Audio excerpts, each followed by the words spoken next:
মাইন্ডস্টোনের উপস্থাপনায় আবারও অনলাইন ক্লাসের আজকের অংশে আমরা 12 ম্যাথমেটিক্সের নতুন একটি অংশ আলোচনা করব, যেখানে আমরা ক্লাস 11 এর একটি অংশ অলরেডি জেনে এসেছি। তো সেই জায়গা থেকেই আমরা শুরু করব। আমাদের একেবারে প্রথম দিকে রয়েছে 12-এর সেট, সম্বন্ধ, চিত্রণ। তো সেটের অংশটা আমরা 11-এ পড়ে নিয়েছি। তো এই সম্বন্ধ বা রিলেশন জানতে গেলে আমাদেরকে সেটের ধারণাটা আবার একবার জেনে নিতে হবে। তো সেটাই আমি বলে শুরু করছি। তো প্রথমেই আমরা সেটের কনসেপ্টে চলে যাচ্ছি। Set theory.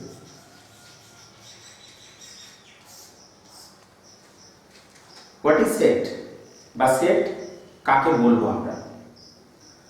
আমরা সংজ্ঞা হিসাবে বলার আগে কিছু কথা বলি যে অ্যাকচুয়ালি সেট হচ্ছে কালেকশন বা সংগ্রহ। Car collection? আমাদের ডিস্টিংক্ট এলিমেন্টের কালেকশন। এলিমেন্ট সেগুলো কি হতে পারে না, সেগুলো আমার সংখ্যা হতে পারে, ন্যাচারাল নাম্বার হতে পারে, স্বাভাবিক সংখ্যা হতে পারে, আমাদের রিয়েল নাম্বার হতে পারে, বাস্তব সংখ্যা হতে পারে।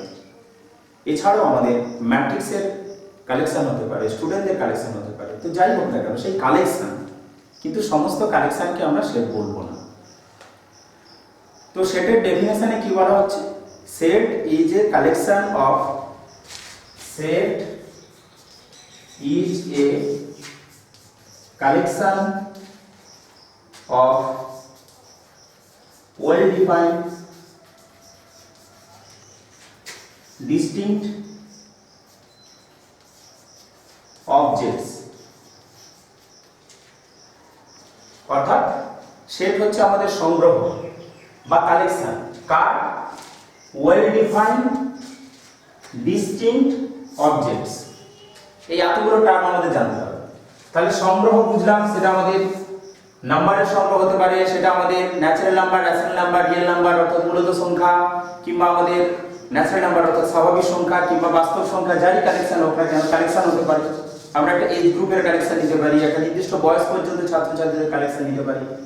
তো ওয়েল ডিফাইন্ড এই জায়গাটাতে কিন্তু আমাদের সব লুকিয়ে রয়েছে। সুসংজ্ঞাত অর্থাৎ সুন্দরভাবে সংজ্ঞায়িত করা যাবে। কিরকম ব্যাপারটা? আমি বললাম যে কালেকশন অফ অল স্টুডেন্ট, আমি বললাম যে ছাত্রছাত্রীদের সংগ্রহ। কিরকম? All the good student in a classroom. একটা ক্লাসরুমে ভালো ছাত্র ছাত্রীদের collection. What is good? Good কথাটা কিন্তু আমাদের ঠিকঠাক ভাবে আমরা ডিফাইন করতে পারবো না।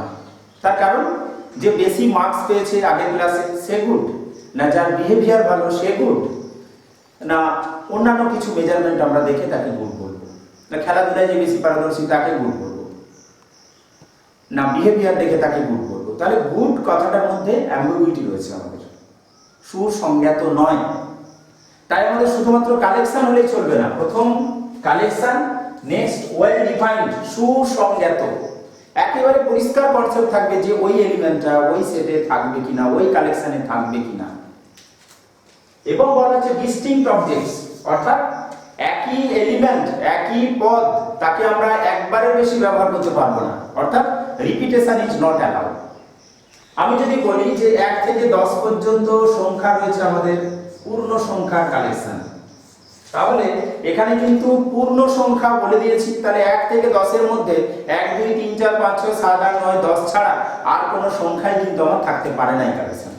একেবারে ক্লিয়ার কনসেপ্ট। এবং আমি 1 দুবার লিখতে পারি না, 2 দুবার লিখতে পারি না, অর্থাৎ কোনো সংখ্যাকে একবারের বেশি আমরা ব্যবহার করব না। তাহলে এই জায়গাটা আমাদের ভাবতে হবে যে দেয়ার ইজ নো অ্যাম্বিগুইটি, অর্থাৎ সেখানে কিন্তু কোনো সংশয় থাকবে না যে আমরা ওই এলিমেন্টটাকে ওর মধ্যে রাখবো কি রাখবো না। একেবারে স্থির হয়ে যাবে যে ওই এলিমেন্টটা ওখানে থাকবে, ওই কালেকশনটার মধ্যেই থাকবে। তবেই আমরা বলতে পারবো যে সেই কালেকশনটা আমাদের সেট, অর্থাৎ collection of well defined distinct, পৃথক আলাদা আলাদা এলিমেন্টগুলোর কালেকশন অবজেক্টস। এবং তোমরা 11 জেনে নিয়েছো, তবুও আমি বলছি যে আমাদের কালেকশনটাকে আমরা দুটো ভাবে লিখে থাকি। একটাকে বলি টেবুলার ফর্ম বা টেবিল আকারে যে প্রকাশ করি, আরেকটি রয়েছে আমাদের ধর্মভিত্তিক বিভাজন, rule method. Tabular method, rule method. তো এখানে টেবুলার মেথডে কি করা আছে? এলিমেন্টগুলোকে কমা কমা কমা দিয়ে লিখবো আমরা সেকেন্ড ব্র্যাকেটের মধ্যে। বাট একই এলিমেন্ট এই সংখ্যাগুলোকে আমরা আবার প্রকাশ করতে পারি ধর্মভিত্তিক বিভাজনে। সেখানে আমরা কিরকম লিখবো না সেই সমস্ত x এর কালেকশন যে x গুলো আমাদের ন্যাচারাল নাম্বার অর্থাৎ স্বাভাবিক সংখ্যা এবং আমাদের x এর মান 1 থেকে শুরু করে 10 এর মধ্যে। তাহলে এখানকার যে এলিমেন্ট গুলো রয়েছে তারাও কিন্তু আসলে 1 2 3 4 করে 10 পর্যন্ত, অর্থাৎ দুটো কেসই কিন্তু আমাদের একই। তো এই দুটো পদ্ধতিতে আমরা সেটকে প্রকাশ করে থাকি এবং সেটকে আমরা প্রকাশ করার জন্য ইংরেজি বর্ণমালা a b c d বড় হাতে বড় হরফে আমরা অক্ষর দ্বারা চিহ্নিত করে থাকি, আর এলিমেন্ট গুলো কমা কমা কমা দিয়ে আমরা সেপারেট করি টেবুলার ফর্মের ক্ষেত্রে। তো এটা হচ্ছে আমাদের সেটের প্রকাশ ভঙ্গি। এবারে আমরা আসছি যে কোন সেটের যদি এলিমেন্ট সংখ্যা আমরা গুনতে পারি তখন তাকে বলবো ফাইনাইট সেট বা সসীম সেট, আর যদি গুনতে না পারি তখন হচ্ছে ইনফাইনাইট সেট বা অসীম সেট। এখন কোন সেট যদি কোনো এলিমেন্ট কন্টেন্ট না করে, কোন সেটের মধ্যে যদি কোনো এলিমেন্ট না থাকে তখন তাকে আমরা কি বলবো? যদি কোনো সেটের মধ্যে কোনো এলিমেন্ট না থাকে তখন তাকে বলবো আমরা নাল সেট বা শূন্য সেট বা ভয়েড সেট বা এমটি সেট। কিরকম ব্যাপারটা? আমরা বললাম যে সেই সমস্ত x যারা কিনা বাস্তব সংখ্যা এবং যা x² + 1 = 0 এই সমীকরণকে সিদ্ধ করেছে। তো তাহলে কি হবে? এই কালেকশনে কি হবে? x² + 1 = 0 এই সমীকরণকে স্যাটিসফাই করা মানে কি আমরা এখানকার যে সমাধান পাবো সেটাই। তো x² + 1 = 0 কে যদি আমরা সলিউশন করি, সমাধান করি, তোমরা জানো যে কাল্পনিক সংখ্যা আমরা ± i পেয়ে থাকি, তাহলে সেটা কি বাস্তব সংখ্যা নয়? অর্থাৎ এখানে এমন কোনো এলিমেন্ট পাবো না যেটা বাস্তব সংখ্যা এবং যেটা এই সমীকরণকে স্যাটিসফাই করছে। তাহলে এই ধরনের কালেকশনকে আমরা বলবো নাল সেট। অর্থাৎ এটাই আমাদের হয়ে যাচ্ছে ফাই নাল সেট বা শূন্য সেট বা ফাঁকা সেট বা এমটি সেট। আমরা এই ফাই দ্বারা চিহ্নিত করি, অনেক সময় সেকেন্ড ব্র্যাকেটে দুটো লেখার মাধ্যমেও কিন্তু আমরা নাল সেটকে ডিনোট করে থাকি। এখন যদি আমরা এর মধ্যে কোনো কিছু লিখে নেই, ফাই লিখলাম সেটের মধ্যে, এটা কিন্তু নাল সেট নয়, কারণ এটা একটা সেট যার এলিমেন্ট হচ্ছে ফাই। এই জায়গাগুলো আমাদের ভাবতে হবে। এছাড়াও আমাদের বীজগণিতে বা পাটিগণিতে আমরা যে 4 নিয়ম করে থাকি যোগ বিয়োগ গুণ ভাগ, সেটাও সেটের ক্ষেত্রে প্রযোজ্য কিনা। এখানে আমরা যেহেতু এটা অ্যাবস্ট্রাক্ট অ্যালজেব্রার অংশ অর্থাৎ বিমূর্ত গণিত, এখানে বিমূর্ত ধারণার ব্যাপারটা আসছে, তো এখানে আমাদের কিন্তু সেই ধরনের অ্যালজেব্রিক অপারেশনের একটু পরিবর্তন হয়েছে। আমরা জানবো set union, set intersection, set subtraction এবং আরেকটি অংশ রয়েছে আমরা বলবো ক্রস প্রোডাক্ট, সেটা পরে আসছে। তো সেট ইউনিয়ন বা সেটের সংযোগ, তো সেট ইউনিয়ন আমরা কিভাবে ডিনোট করব বা ডিফাইন করব কিভাবে? তো প্রথমে আসছে আমরা সেট ইউনিয়ন। জাস্ট আমি একটুখানি কনসেপ্ট দিয়ে আমরা রিলেশনে যেতে পারবো, কারণ এই ধারণাগুলো না থাকলে রিলেশন পড়ানো যাবে না আর বুঝতেও পারবে। তো সেট ইউনিয়ন, দুটো সেট A এবং B যদি হয় তাদের ইউনিয়নকে আমরা A ইউনিয়ন B দ্বারা চিহ্নিত করব। ঠিক আছে? এই চিহ্ন আমরা কাপ চিহ্ন A ইউনিয়ন B পড়ব এবং এইটা মানে কি বোঝাবে না, এটা মানে হচ্ছে সেই সমস্ত x গুলো যারা A সেটের মধ্যে থাকছে অথবা B সেটের মধ্যে থাকছে, অর্থাৎ A তে থাকলেও আমরা নেব, B তে থাকলেও নেব, আর কমন হলে তো একবার আসবে। আমাদের বলাই রয়েছে ডিস্টিংক্ট এলিমেন্টের কালেকশন। তো A ইউনিয়ন B সে নিজে একটা সেট, তার এলিমেন্টগুলো কোথা থেকে নিয়ে তৈরি হচ্ছে না A এর এলিমেন্ট এবং B এর এলিমেন্ট নিয়ে। আমরা एग्जांपले যাচ্ছি, খুব সহজ एग्जांपलेর মাধ্যমে বুঝবো। 2 4 6 এর মধ্যে রয়েছে, B এর মধ্যে আমি নিয়ে নিলাম 2 3 5। তাহলে এর ইউনিয়ন কি হবে? A ইউনিয়ন B সমান বলা রয়েছে যে সেই সমস্ত x যারা A তেও থাকছে অথবা B তে থাকছে। তো A তে অথবা B তে, তাহলে A তে 2 রয়েছে, B তেও 2 রয়েছে, একবার নেব আমরা 2 3, দুটো জায়গার মধ্যে একটা জায়গাতে রয়েছে B তে রয়েছে, তাকেও একবার নেব 4 5 6 এটাকে যে আমাদের সাজিয়ে লিখতে হবে অ্যাসেন্ডিং বা ডিসেন্ডিং অর্ডারে, অর্থাৎ বড় থেকে ছোট, ছোট থেকে বড়, তার কোনো মানে নেই। আমার যে এলিমেন্টগুলো থাকার কথা তারা যেন থাকে, তাহলেই হবে। তো এটাই হচ্ছে আমাদের কিন্তু সেট ইউনিয়ন। ইন্টারসেকশনে কি বলা হচ্ছে না, ইন্টারসেকশনে সেট ইন্টারসেকশনের কথা যদি বলি তো আমরা তখন কাপ এই চিহ্নটা আমরা ইউজ করব। আর একটা কথা বলে রাখি, অনেক সময় এই অর কথাটা ব্যবহার না করে এই চিহ্নটা আমরা ব্যবহার করে থাকি। তো আমরা ইন্টারসেকশনের কথা বলছি, ইন্টারসেকশনে কি বলা হচ্ছে না, এ এবং বি দুটো সেটের ইন্টারসেকশনকে আমরা এইভাবে লিখব এবং সংজ্ঞায়িত করব এইভাবে যে সেই সমস্ত এক্স এর কালেকশন যারা এ তে আছে এন্ড বি তে আছে। আমরা অর বোঝানোর জন্য এই চিহ্নটা ব্যবহার করেছিলাম, জয়েন্ট বলা হয় এটাকে অনেক সময়, এন্ড এর সময় আমরা এটা ব্যবহার করতে পারি যেটাকে আমরা বলি মিট। এখন এই দুটো সেটই যদি আমরা রাখি তাহলে আমাদের ইন্টারসেকশন হিসাবে আমরা কি পাবো, তাহলে আমাদের বলে দেওয়া রয়েছে যে এ ইন্টারসেকশন বি হচ্ছে সেই সমস্ত কালেকশন যেখানে এ এর এলিমেন্ট থাকবে এবং বি এরও থাকবে, অর্থাৎ কমন এলিমেন্ট। তো কমন এলিমেন্ট আমাদের এ সেট এবং বি সেটের মধ্যে কমন এলিমেন্ট কোথায়, 2।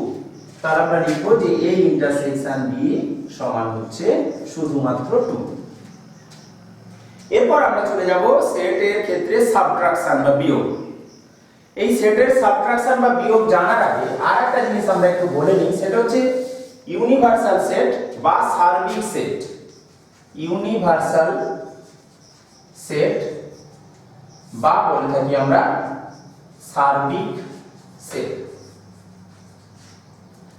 এই সার্বিক সেট ব্যাপারটা কি না, আমরা যে সমস্ত সেটের কথা বলছি তার এলিমেন্ট গুলো কোনো না কোনো বড় সেটের এলিমেন্ট। আমি যদি 1 থেকে 10 পর্যন্ত নিয়ে থাকি সংখ্যা, পূর্ণ সংখ্যা 1 2 3 4 শুরু করে 10 পর্যন্ত, তো আমরা বলতে পারি যে 1 থেকে শুরু করে 11 পর্যন্ত যে সেট ছিল সেখান থেকে আমরা নিয়েছি। কেউ বলবে না 1 থেকে শুরু করে 100 পর্যন্ত যেটা ছিল তার মধ্যে থেকে নিয়েছি। অর্থাৎ যে সেটের কথা আমরা বলছি তার থেকে বেশি এলিমেন্ট আছে এমন সেটকে আমরা সার্বিক সেট হিসেবে বলতে পারি। ঠিক আছে, কারো ক্ষেত্রে আমরা সাধারণ উদাহরণ যদি বলি যে কারো ক্ষেত্রে 100 টাকাটা অনেক বেশি 10 টাকার রেসপেক্টে, কারো ক্ষেত্রে আবার সে বলতে পারে যে 20 টাকাই হচ্ছে 10 টাকার থেকে অনেক বেশি, তাহলে 10 টাকাটা হচ্ছে 20 টাকার অংশ, 10 টাকাটা হচ্ছে 100 টাকার অংশ। তো আমরা আমাদের চয়েসের উপর নির্ভর করে সার্বিক সেটের কথা বলবো, অর্থাৎ যে সেটটাকে আমরা সার্বিক সেট বলবো সেই সেটটা অবশ্যই অন্য সেটের থেকে বেশি এলিমেন্ট নিয়ে থাকবে। তো সেই রকমই আমরা 2 4 6 এটা আমরা বলতে পারি যে 2 4 6 আর 1 থেকে 10 পর্যন্ত যে সংখ্যা নিয়ে যে সেট সেটা আমাদের এর সাপেক্ষে সার্বিক সেট হয়ে যাবে। তো সেটা হচ্ছে আমাদের ইউনিভার্সাল সেট বা সার্বিক সেট। তবে সাধারণত আমরা কি করি না, এ সেটের এলিমেন্টগুলো 2 4 6 এটা কি বাস্তব সংখ্যা, তো সমস্ত বাস্তব সংখ্যার সেটকে আমরা সার্বিক সেট হিসেবে ধরতে পারি। এই সার্বিক সেট জানা থাকলে আমরা পরে আরেকটা সেটের ক্ষেত্রে ডেফিনিশন দেব, সেটাকে বলা হচ্ছে সেট কমপ্লিমেন্টেশন বা পূরক সেট। তো তার আগে আমরা সেট সাবট্রাকশনের কথা বলে নেই যে সেটের বিয়োগফল বলতে আমরা কি বুঝবো।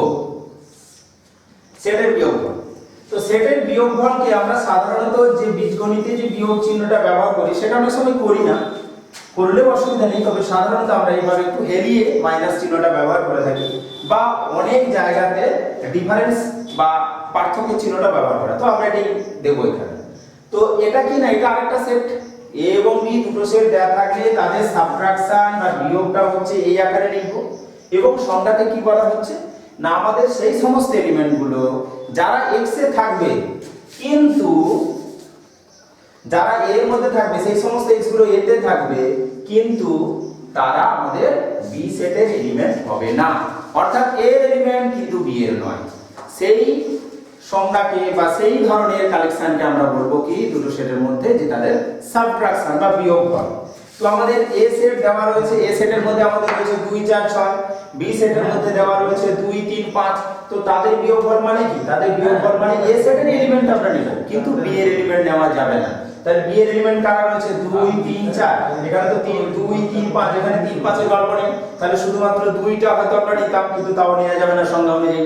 তাহলে a সেটের এলিমেন্ট গুলো হবে কিন্তু b এর হবে না, অর্থাৎ আমরা লিখতে পারবো 4 6। তাহলে এটাই হয়ে যাচ্ছে আমাদের সেট সাবট্রাকশন। এখন আমরা ইউনিভার্সাল সেট বা সার্বিক সেটের কথা বলেছি, তো সেখান থেকে আমরা সেট কমপ্লিমেন্টেশন বা পূরক সেটের কথাটা বলবো। তো পূরক সেট তার সংজ্ঞায় চলে যাচ্ছি।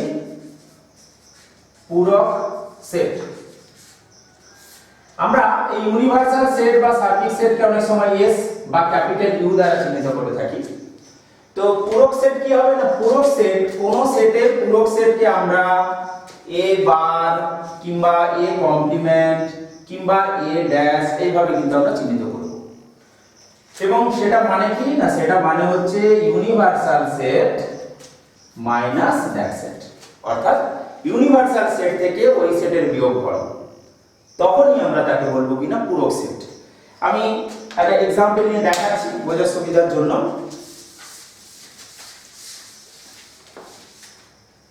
আমাদের ইউনিভার্সাল সেট 1 থেকে 10 পর্যন্ত রয়েছে, পূর্ণ সংখ্যা 1 2 3 4 করে 10 পর্যন্ত। এ সেটের মধ্যে আমাদের রয়েছে 3 5 7। তাহলে এ কমপ্লিমেন্ট বা পূরক সেটটা আমাদের কি হবে, পূরক সেটে বলা হচ্ছে u মাইনাস a, অর্থাৎ ইউনিভার্সাল সেটের এলিমেন্ট কিন্তু a এর এলিমেন্ট গুলো বাদ দিয়ে। তাহলে 3 5 7 কে আমরা বাদ দিয়ে দেব 1 থেকে 10 এর মধ্যে, ওই কালেকশনের মধ্যে যা পড়ে থাকবে, অর্থাৎ 1 2 4 6 8 9 এবং 10। তাহলে এই কালেকশনটা আমাদের কিন্তু হয়ে যাবে পূরক সেট।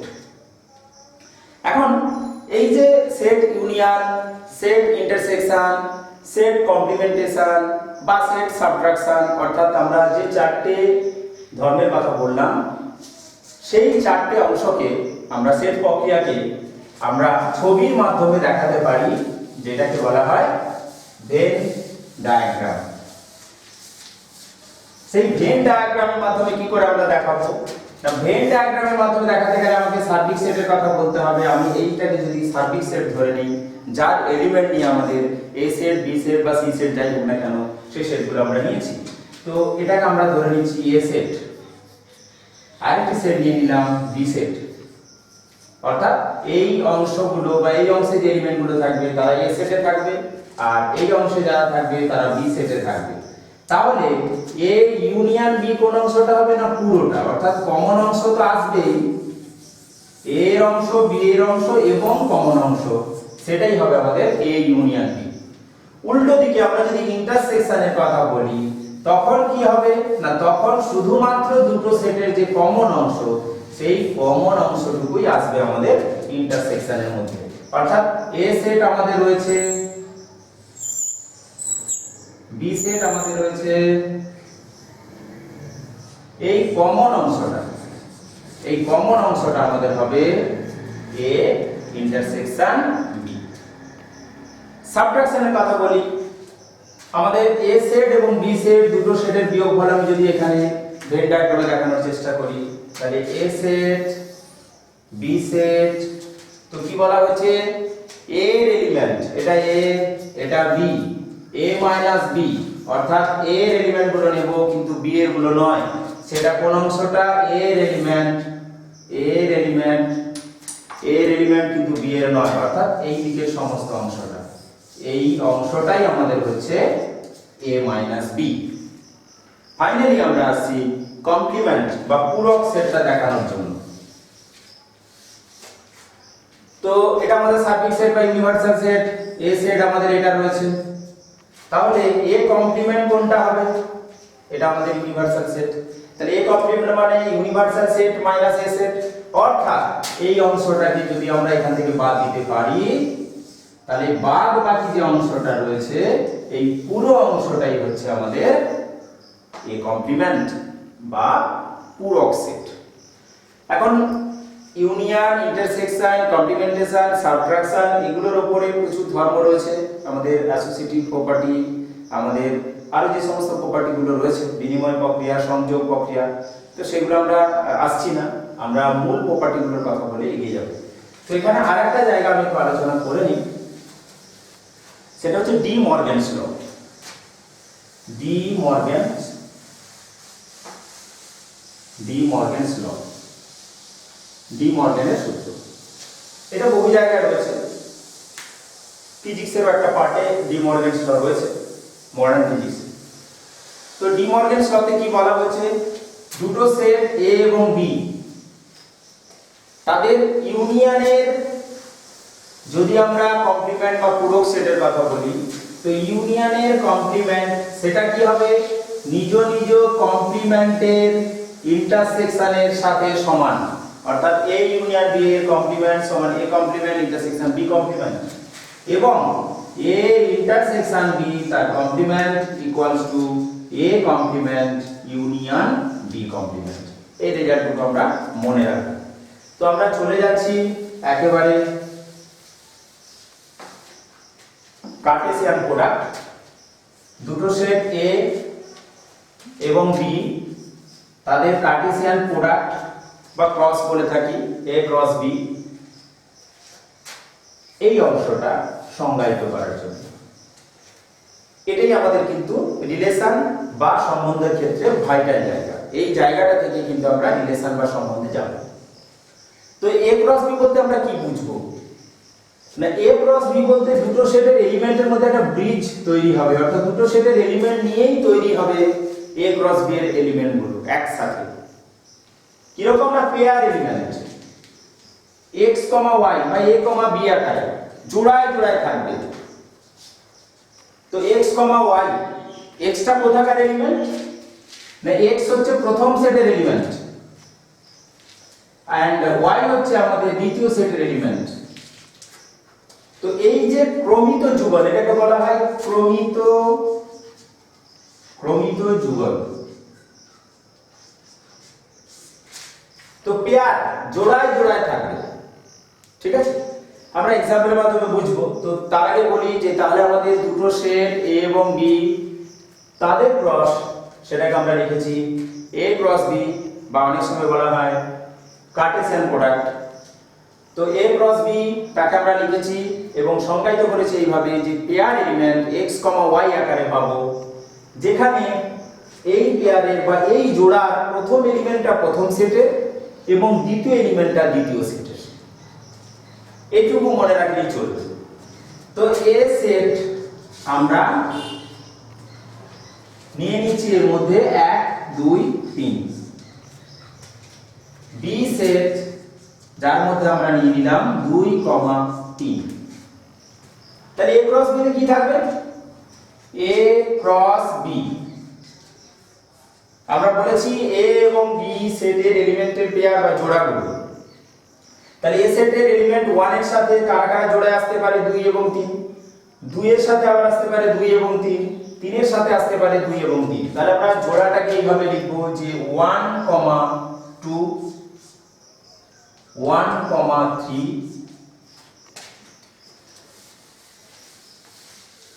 next 2, 2,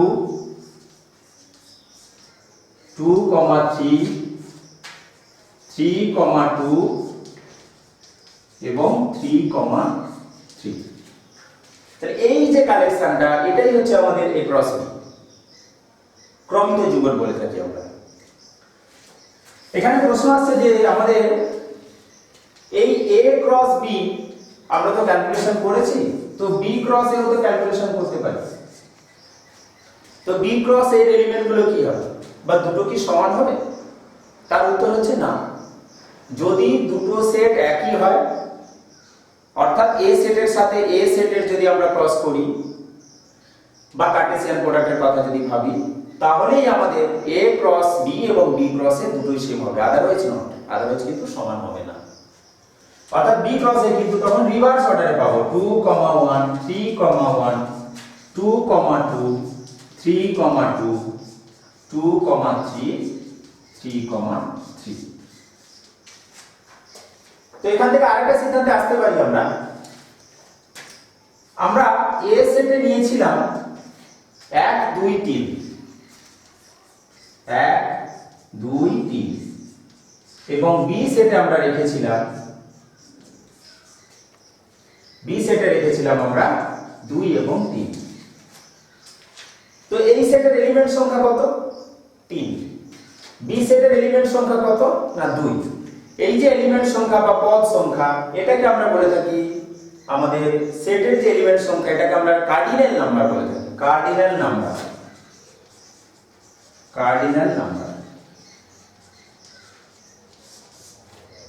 এ সেটের এলিমেন্ট সংখ্যা কটা না তিনটে, তো আমরা এটাকে লিখি n অফ a সমান 3। বি সেটের এলিমেন্ট সংখ্যা দুটো, তাহলে n of b is equals to 2। অনেক সময় এই n অফ a না লিখে সরাসরি এভাবেও লেখা হয়, এটা মানেও বুঝতে হবে a সেটের এলিমেন্ট সংখ্যা। তাহলে আমরা কি দেখতে পাচ্ছি, a সেটের এলিমেন্ট সংখ্যা 3, b সেটের এলিমেন্ট সংখ্যা 2, কিন্তু আমাদের a ক্রস b তে কতগুলো এলিমেন্ট আছে? 1 2 3 4 5 6। তাহলে আমরা সাধারণভাবে যদি কোনো নিয়মের কথা বলি যে a সেটে যদি m সংখ্যক এলিমেন্ট থাকে, b সেটে যদি n সংখ্যক এলিমেন্ট থাকে, তাহলে a ক্রস b এর মধ্যে আমার m ইনটু n বা mn সংখ্যক এলিমেন্ট থাকবে।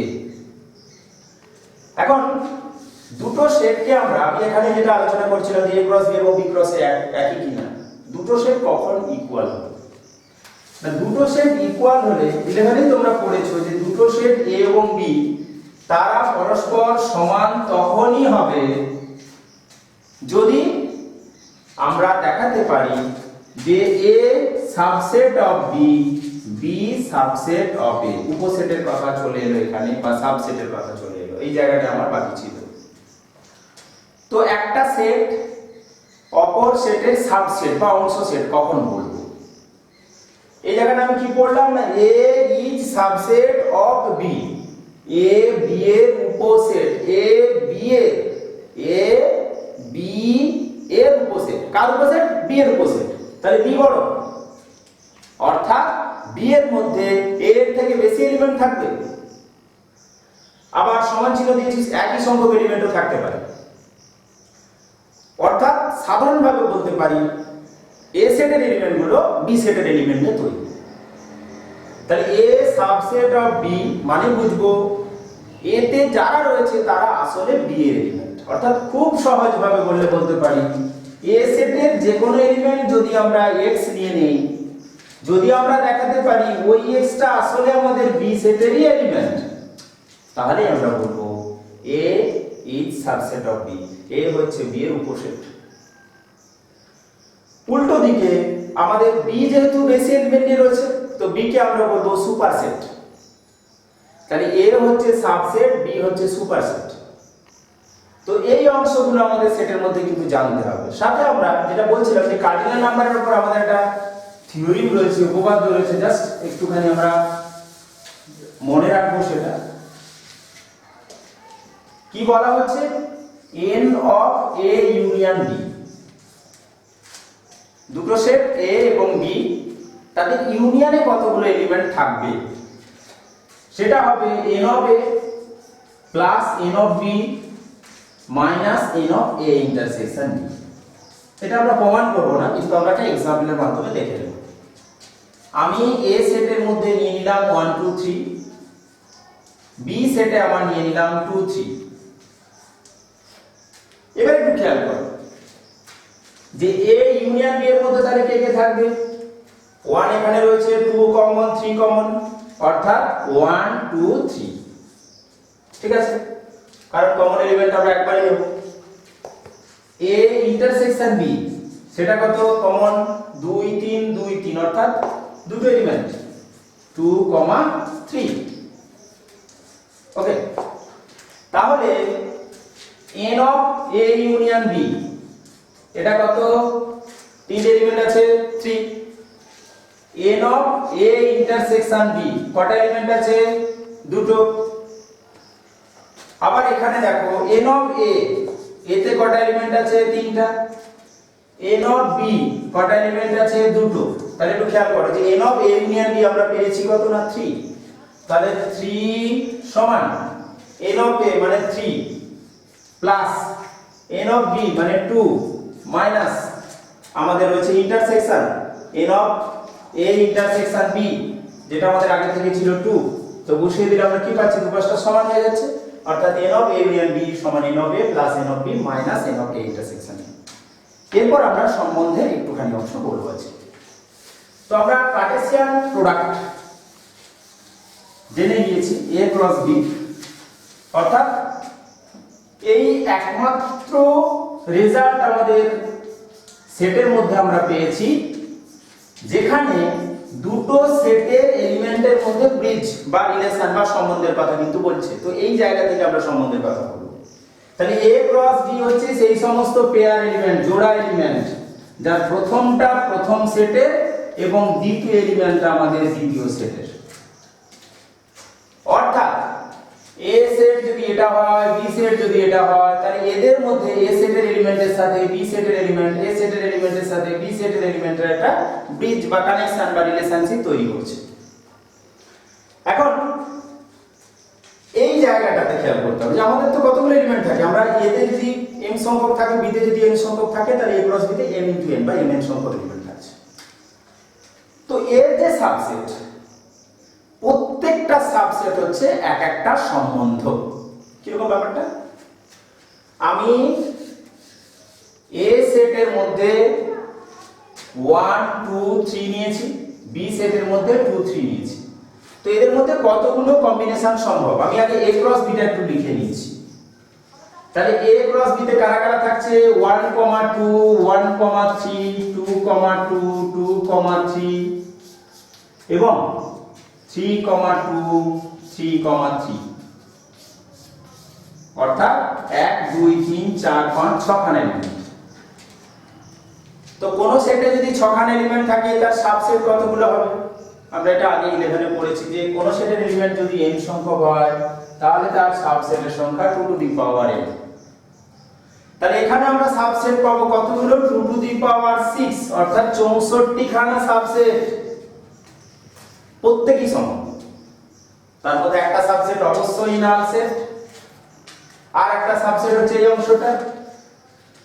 তো নাল সেট যেহেতু a ক্রস b এর সাবসেট, তাহলে এই নাল সেটও কি হবে না রিলেশন। তাহলে রিলেশন কি বলা আছে না, রিলেশনকে আমরা যদি r দিয়ে ডিনোট করি সেটা হবে subset of the Cartesian product a cross b।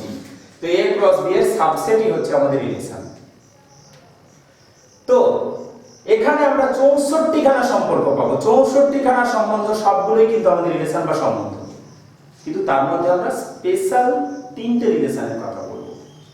এছাড়াও কয়েকটা রিলেশন আছে, সেগুলো আমি বলে নিই। তার মধ্যে পায়ের কথা বললাম, এটাকে বলছি আমরা নাল রিলেশন।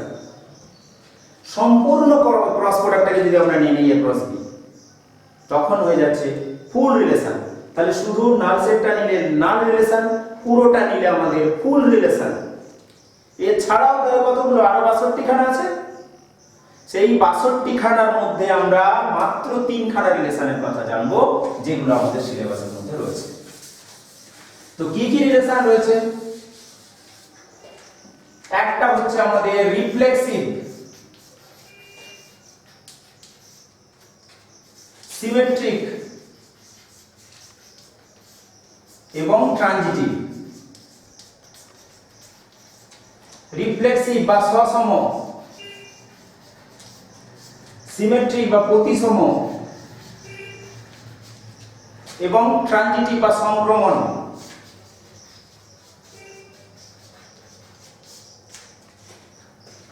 আর এই তিনটেই যদি একসাথে ঘটে তখন তাকে আমরা বলবো ইকুইভ্যালেন্স। তো আমাদের রিফ্লেক্সিভ, সিমেট্রিক এবং ট্রানজিটিভ এই তিনটেই যদি হয় তখন হচ্ছে ইকুইভ্যালেন্স বা সমতুল্য সম্পর্ক বা সম্বন্ধ। এখন কখন রিফ্লেক্সিভ বলবো, কখন সিমেট্রিক বলবো, কখন ট্রানজিটিভ বলবো, তার আগে আরো একটা কথা বলে নিই। যদি দুটো আলাদা সেট হয় তখন তাকে বলবো রিলেশন বিটুইন টু সেট, আর যদি একই সেটের মধ্যে হয় তখন তাকে বলবো রিলেশন অন এ সেট। তো আমরা রিলেশন অন এ সেটের কথা বলছি এখন, যে a ক্রস a তার সাবসেটের গুলোর কথা ভাববো আমরা। এখন এই রিফ্লেক্সিভ রিলেশন কখন বলবো, তাকে বলা হচ্ছে a সেটের উপর তো আমরা ডিপেন্ড করছি, তাহলে a ক্রস a এর সাবসেট।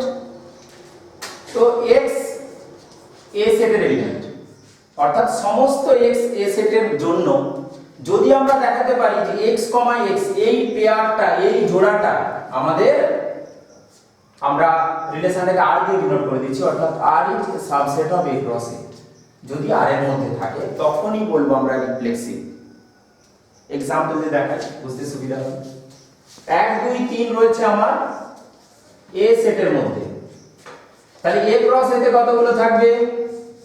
এ ক্রস এতে আমাদের 3 * 3 অর্থাৎ 9 খানা এলিমেন্ট, 1, 1, 1, 2, 1, 3, 2, 1, 2, 2, 2, 3 এবং 3, 1, 3, 2, 3, 3। এখন বলা হচ্ছে যে সমস্ত x এতে রয়েছে, তার জন্য যদি x, x কে আমরা আরে দেখাতে পারি। কিরকম ব্যাপারটা? আমাদের এ সেটে কারা কারা রয়েছে? 1 2 3। তো আমি এমন একটা সাবসেট চয়েস করব a ক্রস a থেকে।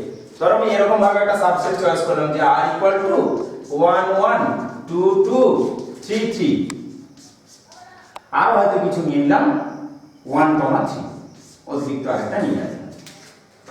তো এ সেটে কারা রয়েছে? 1 2 3। তো 1 এর জন্য 1, 1 তো আছে সেম এলিমেন্টের, আমাদের যদি কালেকশনটা বলি x ক্রস x, 2, 2 রয়েছে 3, 3, অর্থাৎ সমস্ত এলিমেন্টের সেম এলিমেন্টের পেয়ারটা এখানে রয়েছে। তাহলে এই কালেকশনটা কিন্তু একটা রিলেশন, এবং সেটা হয়ে যাচ্ছে আমাদের রিফ্লেক্সিভ বা সসম। সমস্তের জন্য দেখতে হবে, একটার জন্য হলে হবে না। সিমেট্রিকে কিন্তু সমস্তের জন্য নয়। সিমেট্রিকে কি বলা হচ্ছে না, যে কোনো দুটো এলিমেন্ট x এবং y যদি a সেটের এলিমেন্ট হয়, যদি তাদের জোড়া x, y টা আমাদের r এ থাকে, আমরা যদি দেখাতে পারি যে y, x সেটাও r এর মধ্যে রয়েছে, তবে বলবো আমরা সিমেট্রিক। যেমন এখানে 1, 1 রয়েছে, তার রিভার্সটা, অর্থাৎ আমাদের y, x যদি করি 1, 1, 2, 2, 3, 3 ঠিক আছে। কিন্তু 1, 3 রয়েছে, 3, 1 নেই, তাহলে 3, 1 যদি আমরা নিয়ে নেই তবে কি এটা হবে আমাদের সিমেট্রিক, নচেত কিন্তু হবে না। Last transitive. ট্রানজিটিভে কি বলা হচ্ছে? সংক্রমণে কি বলা হচ্ছে? যে কোনো তিনটে এলিমেন্ট এ সেটের মধ্যে যদি থাকে, এই তিনটে অনেক সময় আমরা সেম এলিমেন্টের কথা ভাবতে পারি, সেখানে x, y এবং y, z প্রত্যেকই r এর মধ্যে রয়েছে। যদি আমরা দেখাতে পারি যে x, z সেটাও r এর মধ্যে রয়েছে, তবেই আমরা বলবো ট্রানজিটিভ। যেমন এখানে আমাদের 3, 3 আর 3, 1 এইভাবে পাবো 3, 3, 3, 1, তাহলে ট্রানজিটিভিটি হওয়ার পর কি হবে? 3, 1 আছে কিনা দেখবো, 3, 1 আছে। এই ব্যাপারটা, এটাই হচ্ছে ট্রানজিটিভিটি। এমনি বাস্তবে যদি আমরা একটা एग्जांपल দেই, যে আমাদের একটা সেটের মধ্যে সমস্ত স্ট্রেট লাইন বা সরলরেখার কালেকশন আছে। ওকে, এস হচ্ছে স্ট্রেট লাইনের কালেকশন, আর subset of S cross S. এখন এই আর কে আমরা কি বলছি? এমন একটা ভাবে ডিফাইন করলাম আর কে, যে r1 দ্বারা ডিনোট করলাম, অর্থাৎ অনেক তো সাবসেট, একটা হচ্ছে r1। এখানে কি হচ্ছে না, কালেকশন অফ প্যারালাল, অর্থাৎ আমরা x, y এলিমেন্ট গুলো নিচ্ছি, যেখানে x এবং y হচ্ছে প্যারালাল, অর্থাৎ দুটো লাইন পরস্পর সমান্তরাল, তাদের কালেকশন গুলো। তো কোন সরলরেখা সে তার নিজের সাথে সমান্তরাল হতে পারে, অর্থাৎ প্রত্যেকটা সরলরেখাই নিজের সাথে নিজের সমান্তরাল। সেদিক থেকে আমরা বলতে পারি যে তাহলে আমাদের কি হবে না, অবশ্যই রিফ্লেক্সিভ বা সসম কিন্তু হবে। উল্টো দিকে আমি এই সরলরেখার কথা ভাবলাম, এটা a সরলরেখা, আর একটা সরলরেখা নিলাম আমরা b, a b এর সাথে সমান্তরাল, তাহলে বলতে পারি উল্টো দিকে b a এর সাথে সমান্তরাল, অসুবিধা নেই, অর্থাৎ সিমেট্রিক হবে। আবার a b এর সাথে সমান্তরাল, আরেকটা এলিমেন্ট নিলাম c সরলরেখা, a b এর সাথে সমান্তরাল, b c এর সাথে সমান্তরাল, তাহলে অবশ্যই a c এর সাথে সমান্তরাল। অর্থাৎ সমান্তরাল সম্পর্ক কিন্তু আমাদের অবশ্যই ইকুইভ্যালেন্স বা সমতুল্য সম্পর্ক। কিন্তু যদি লম্ব সম্পর্কের কথা বলি, সরলরেখার কালেকশন রয়েছে, সেখানে লম্ব রেখা আমি সম্পর্কের কথা বললাম, একটা সরলরেখা সেটা নিজের সাথে লম্ব হতে পারে না, অর্থাৎ সসম নয়। একটা সরলরেখা অপর সরলরেখার উপর লম্ব হলে অবশ্যই দ্বিতীয় সরলরেখা প্রথমের উপর লম্ব, প্রতিসম। a b এর উপরে লম্ব, b c এর উপরে লম্ব, এটা c, তাহলে কিন্তু a c কখনো লম্ব হতে পারে না, এটা কিন্তু সমান্তরাল। লাস্ট আরেকটা আমি एग्जांपल কথা বলে শেষ করব, সেটা হচ্ছে যে আমাদের একদম হিউম্যান বিং এর মধ্যে আমাদের ব্রাদারহুড বা ভ্রাতৃত্বের সম্পর্কের কথা যদি বলি, তো রিয়েল আমাদের যে লাইফ, সে রিয়েল লাইফ এক্সাম্পল এটা। তো সেখানে কেউ নিজে নিজের ভাই হতে পারে না, অর্থাৎ রিফ্লেক্সিভ হবে না। এ বি এর ভাই হলো, বি এর ভাই হবে তার কোনো মানে নেই। A his brother of B, তো এ ইজ ব্রাদার অফ বি, তো বি আমাদের মেয়ে হতে পারে। তো আমাদের এ বি এর ভাই হলে বি এর ভাই হবে তার কোনো মানে নেই। A is the brother of B, B is the brother of C, তাহলে এ এবং সি এর মধ্যে কিন্তু সম্পর্ক, এ কিন্তু সি এর ভাই হতে পারে কিনা দেখো। এ বি এর ভাই, A is the brother of B, okay. B is the brother of C, B is the brother of C, অর্থাৎ বি হচ্ছে আমাদের সি এর ভাই, বি সি এর ভাই, ঠিক আছে। তো এইটা যদি আমার কন্যা সন্তান হয়, তখন কিন্তু আমাদের এ সি এর ভাই হতে পারে, অর্থাৎ আমরা কিন্তু এটা যদি ব্রাদার অর্থাৎ বয় চাইল্ড হয় তাহলেও আমাদের সম্পর্কটা হচ্ছে, এটা যদি গার্ল চাইল্ড হয় তাহলেও কিন্তু আমাদের সম্পর্কটা হচ্ছে, অর্থাৎ এই ক্ষেত্রে আমরা সংক্রমণ বলতে পারি। তো এই ধরনের বিভিন্ন সম্পর্কে আমরা দেখতে পাবো, বিশেষ করে রিয়েল লাইফ প্রবলেম, এগুলো কখনোই ইকুইভ্যালেন্স হবে না। যে কোনো একটা সম্পর্ক হতে পারে কিন্তু ইকুইভ্যালেন্স হবে না। তো এই পর্যন্ত আলোচনা করলাম, নেক্সট পার্টে আরো কিছু আলোচনা করবো। ওকে, থ্যাঙ্কস ফর ওয়াচিং।